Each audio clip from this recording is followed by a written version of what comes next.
మేడిపల్లిలో engineering విద్యార్థి ఆత్మహత్య కలకలం రేపుతోంది.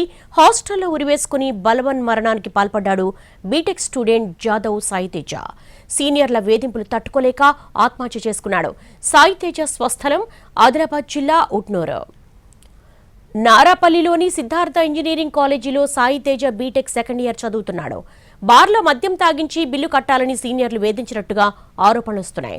సీనియర్ల ర్యాగింగ్తోనే ఆత్మహత్య చేసుకున్నాడంటున్నారు అతడి స్నేహితులు. సాయితేజ మృతదేహాన్ని గాంధీ మార్చురీకి తరలించారు.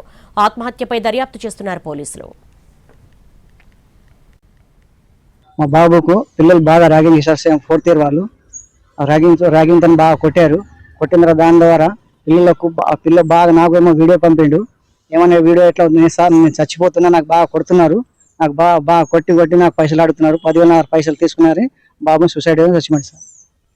ఇంకా మీ నలుగురికి సార్, ఇంకా నలుగురు ఉన్నట్టు వాళ్ళ చిన్న ఇంకా నలుగురు ఉన్నట్టు నలుగురికి ఖచ్చితంగా శిక్ష పడాలి చూడాలి సార్. చిన్న బాబు అని మెయిన్ ర్యాగింగ్ అట, ఆయన మెయిన్ కాలేజ్ కూడా అలా మిగతా అవుట్డోర్ కాలేజ్ అట, బయట కాలేజీలు వాళ్ళందరూ వచ్చి బాబు కొట్టి ర్యాగింగ్ చేశారు. ర్యాగింగ్ చేసి బాబుకు సూసైడ్ చంపేశారు సార్. సూసైడ్ కాదు, ఓన్లీ డైరెక్ట్ మర్డర్.